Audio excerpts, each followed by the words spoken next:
The wind cut through the canyon like a blade, dragging the sound of creaking wood and rusted metal across the scrub.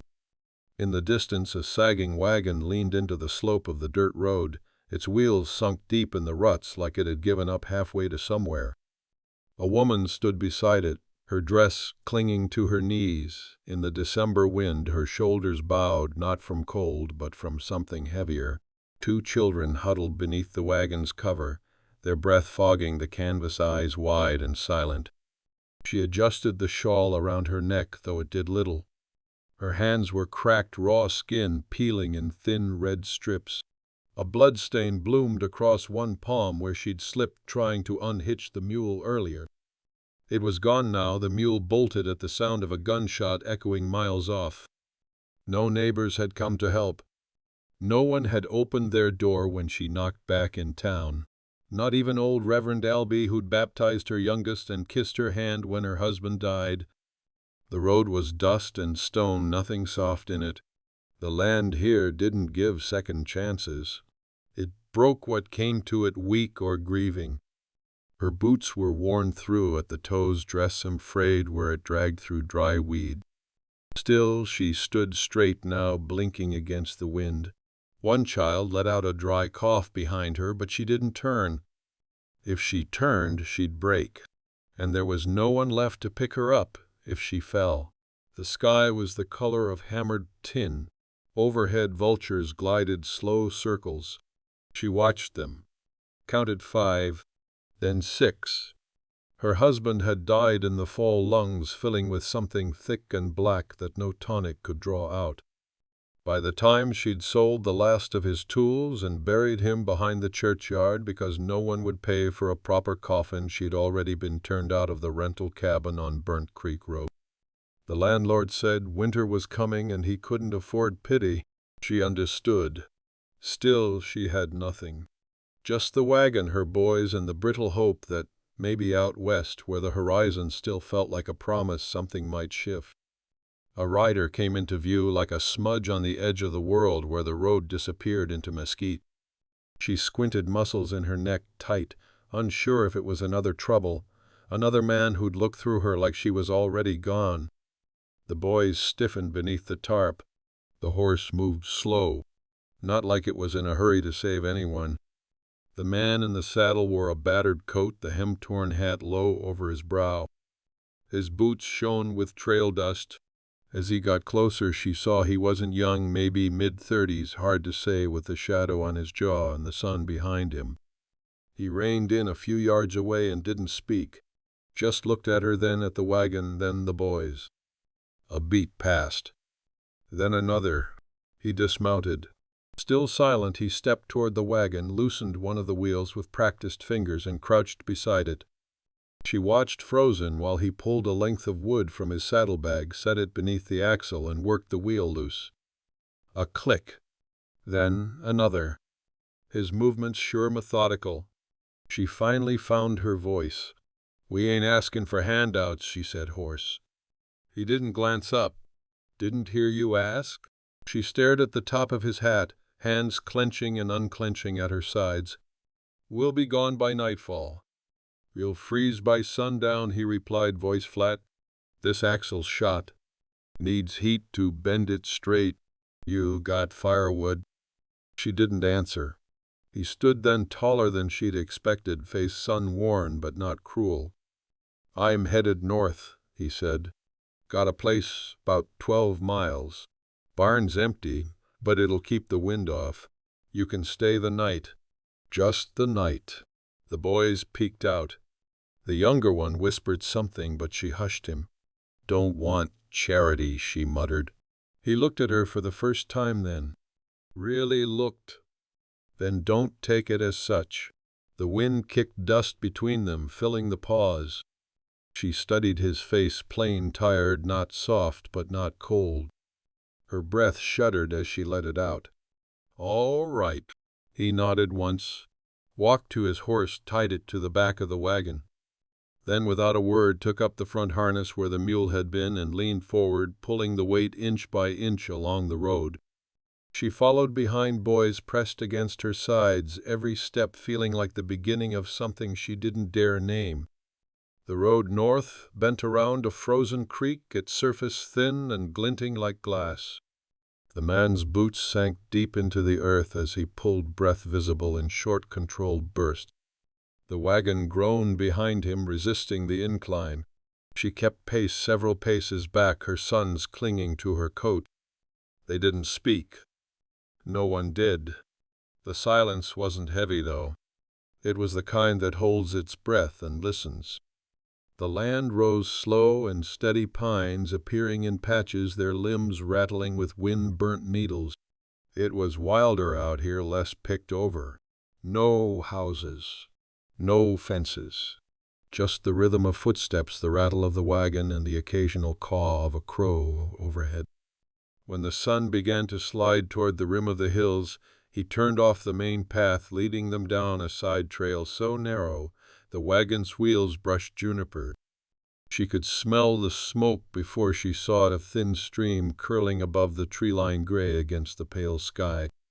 They came to a clearing where an old barn sat squat and leaning as if braced against the weight of time. Nearby, a smaller cabin stood half-shadowed beneath a cottonwood smoke curling from its chimney. Chickens scratched the frozen dirt near the barn door. A dog barked once and fell silent. He unhitched himself and stepped back, chest rising and falling like a man who never expected thanks.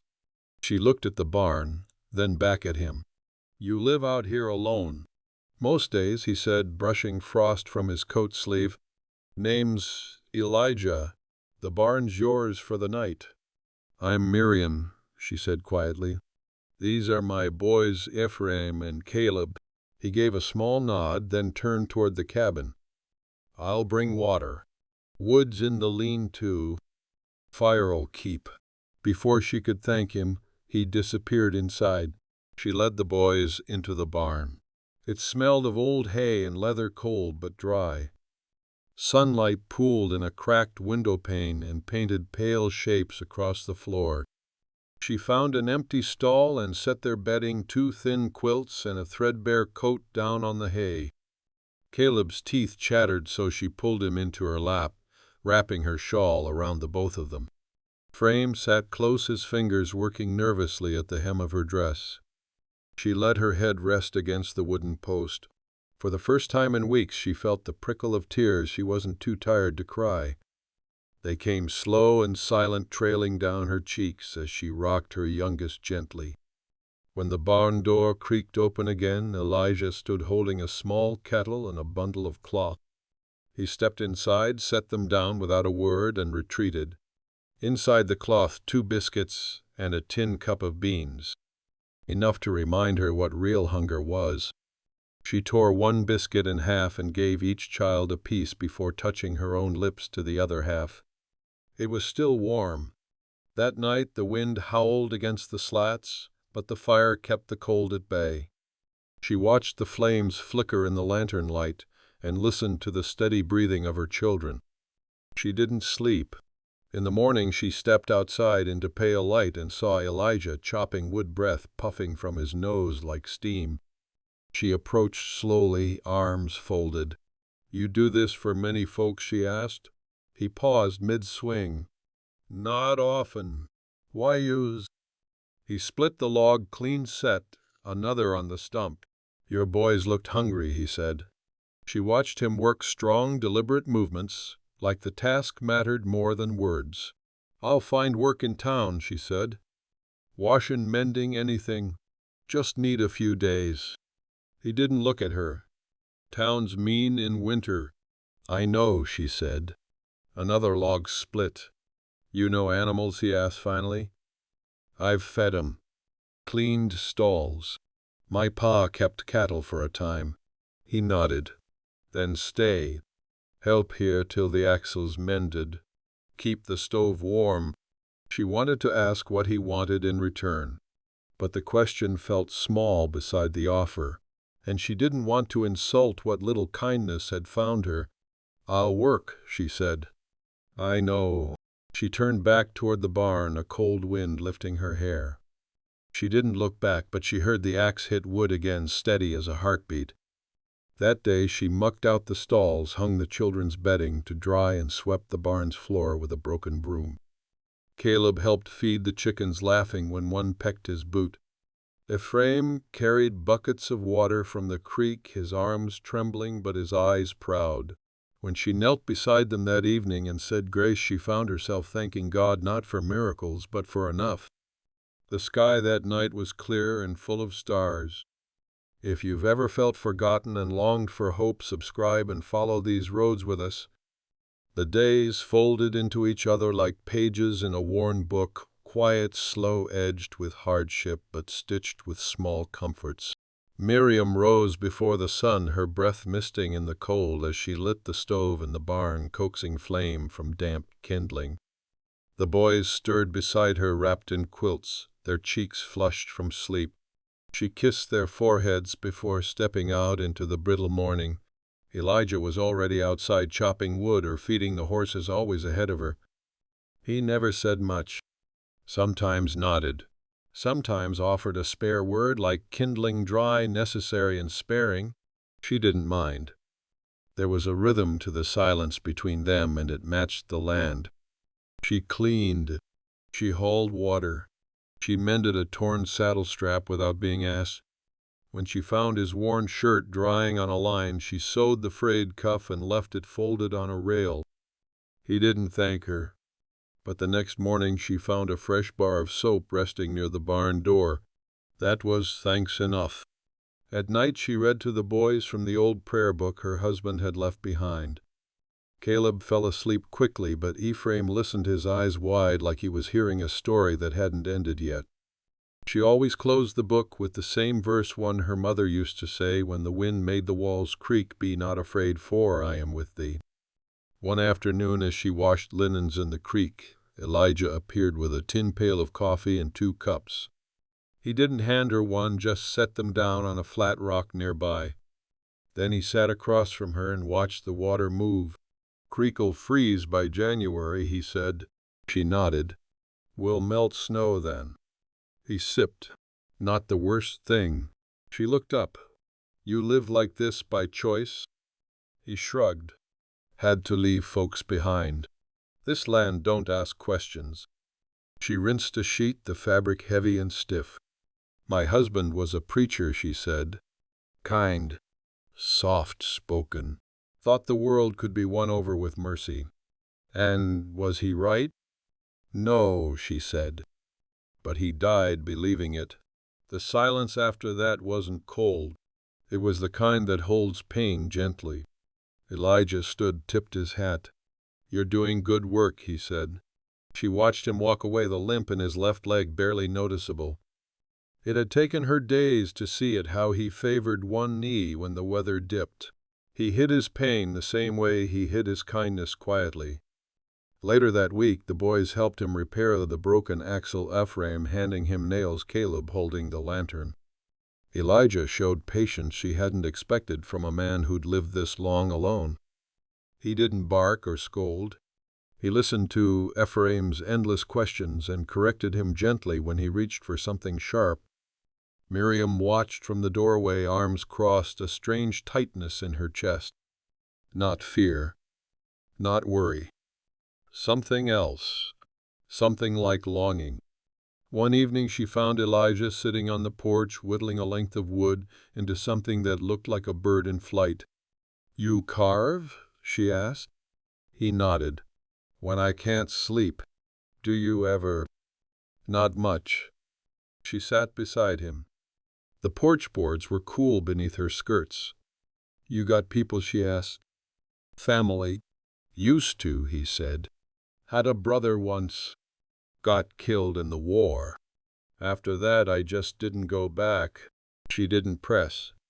Instead, she told him about her mother's singing voice, how it used to fill the house when bread was baking, how silence had crept in after her father died and never really left. Elijah handed her the carving. "For your boy," he said. "Or for you." She turned the figure in her hands, smooth, delicate. A bird with wings just lifting. She felt the sting of tears behind her eyes and blinked hard. "You don't have to keep feeding us," she said. "You've done more than most." He looked at her, then straight on. His eyes were a weathered kind of blue. "I don't keep score," he said. That night she lay awake in the barn, staring at the rafters. Her sons were curled beside her, warm and breathing steady. She thought about the bird, about the way Elijah's hands had shaped something small and free from a block of dead wood, about how she hadn't cried when her husband died not properly, but now in this place she felt it coming slow and clean like spring water through stone. Outside the wind had softened, and somewhere in the distance a coyote called low and lonely. She listened, and she did not feel afraid. By the third week snow fell in earnest. Not flurries, but thick, steady sheets that blanketed the hills and swallowed the trail behind them.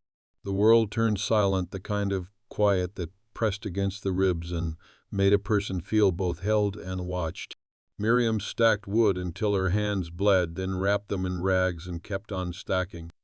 She didn't ask Elijah for gloves. If he noticed, he didn't say. The boys took to the place like roots to soil. Caleb named the brown hen Henrietta and followed her around the yard with solemn devotion. Ephraim found a broken fishing pole in the barn and declared he would mend it before spring. They laughed more, fought less, slept longer. Elijah had begun to join them at meals. He didn't sit close, but he came. Ate slow, nodded at the boys' chatter. Miriam caught him smiling once, just barely, when Caleb recited a scripture backward by accident and called it poetry. She said nothing but tucked the moment away like a coin. That night, after the boys were asleep, she found him by the stove polishing an old revolver. Not threatening, just routine. His movements were as deliberate as ever. She watched from the doorway. "You expecting trouble?" He didn't look up. "Trouble don't ride ahead." She stepped in the floor, creaking under her weight. "You've been kind to us. But you don't trust easily." "I trust what I see," he said. "Takes time." She folded her arms. "What do you see in us?" He set the revolver down slowly, looked up. "People who keep going." That was all. But it sat heavy with her, like praise, like something close to faith. She nodded once, then turned back to the barn, carrying the warmth of that sentence like a coal in her chest. 2 days later, a stranger arrived, horse thin as wire, coat stiff with ice, face red from the wind. He rode up without a word, looking like a man with nothing left to lose. Elijah stepped out first, rifle resting across his arms, but not raised. Miriam pulled the boys behind the barn wall, heart kicking like a wild thing in her chest. The stranger dismounted slow, didn't smile.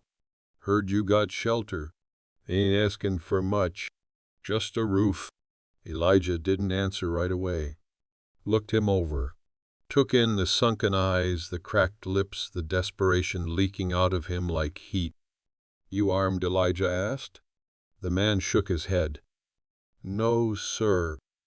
"You running?" The man flinched. From the cold. They stood there a long minute, snow falling between them like a curtain. Finally, Elijah stepped back. "Barn's full," he said, "but I've got space in the shed." The man nodded, grateful, without speaking it. Later, after the stranger was fed and settled, Miriam found Elijah sitting by the woodpile, eyes fixed on the trees. "You think he's lying?" she asked. "Maybe," he said. "But a lie from a dying man don't carry much weight. Why risk it?" He didn't answer for a long time. Then he said, "I once asked for shelter and was turned away. Near lost my leg to frost. Figured maybe I owed the land one kindness." She watched him in the dim light, the lines in his face like bark, rough and real. "You ever want more than this?" she asked. "More than surviving?" He didn't move. "Used to. Had plans. Before the war. Before my brother died. Now I just keep firewood dry. Make sure things don't fall apart." She stepped closer. The snow muffled everything but their voices. "My boys need more than that," she said. "I know," he replied. She didn't say what she was thinking, so do I. That night the stranger didn't sleep. She heard him moving in the shed, muttering, pacing. Elijah stayed awake too. His rifle never left his side. But come morning the man was gone, footprints leading back to the road, a half-empty tin of beans left by the door. Miriam stirred ashes in the stove, heat low but steady. "You still think people are mostly good?" she asked Elijah, not turning. He poured coffee into 2 cups. "Set one down for her." "No," he said, "but I think sometimes they remember how to be." She sipped. The warmth filled her mouth, her throat, her chest. In that moment she believed him. In late January the sun broke through for 2 straight days. The snow melted just enough to turn the yard to mud, and the boys tracked it in like they were painting with it. Miriam didn't mind. She hadn't seen them this alive in months. Caleb ran until his cheeks were flushed and his breath came in gasps. Ephraim helped Elijah mend a fence post, asking question after question without pause. Elijah answered what he could, ignored what he couldn't. The boy didn't seem to mind. Miriam spent that morning at the wash line, pinning damp clothes with numb fingers. The wind pulled strands of her hair loose from her braid, snapping them across her face.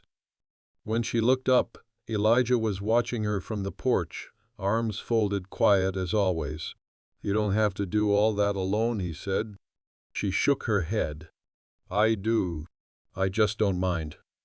That night the boys were asleep early, worn out from fresh air and long walks. The barn was too warm from the fire, and she left the door cracked to let the cold in. She didn't feel like lying down. Her body ached, but her mind felt too full for rest. She stepped outside, boots crunching in the hard snow. Elijah sat by the porch again, his coat wrapped tight, eyes on the sky. "Clear night," she said. He nodded. "You can see everything if you stay still long enough." She sat beside him. The bench was rough but solid. She pulled her shawl tight and looked up. The stars were sharp and cold, spread wide across the black. She let the silence stretch. "My husband proposed on a night like this," she said finally. Hands shaking so bad I thought he'd drop the ring. "He said he'd build me a house where I'd never feel the wind through the walls."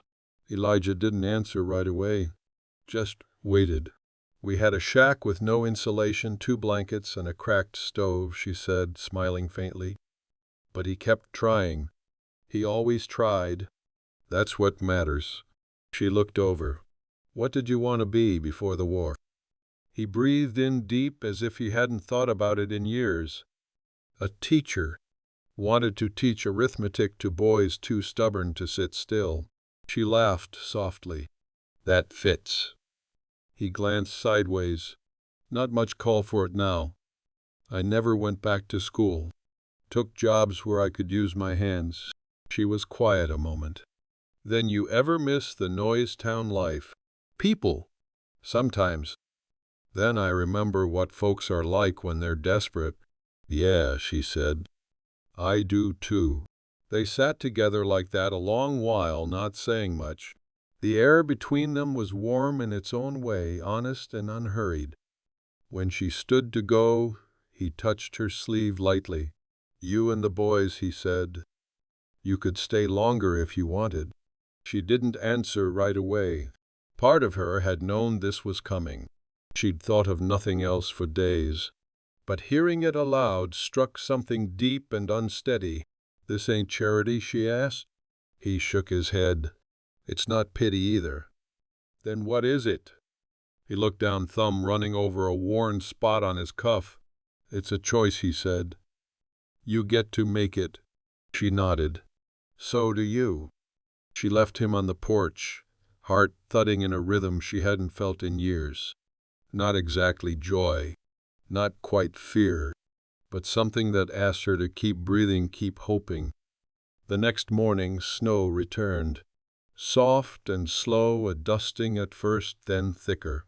She watched it fall from the barn window while brushing Caleb's hair, her hands gentle, her thoughts far away. By mid-afternoon, a rider came down the trail. Not the same as before. This one rode straight, too clean, too bold. He wore town boots and a coat with brass buttons. Government issue or close enough. Elijah met him at the gate. Miriam stayed back, hand resting on the barn wall. "Looking for a widow woman, come out this way," the man said. "Miriam Sloan. Husband passed in October. Landlord says she took off owing rent." Elijah didn't blink. "Haven't seen her." The man's eyes narrowed. "You sure?" "Only woman out here is my sister," Elijah said. "And she's got 2 boys. Been here a while." The man looked toward the barn, then back. "You'd tell me if she turned up." Elijah shrugged. "Not if you're bringing nothing but trouble." There was a pause, a shift in the air. Finally, the man turned his horse and rode off without another word. Miriam stepped out, throat tight. "You lied for me?"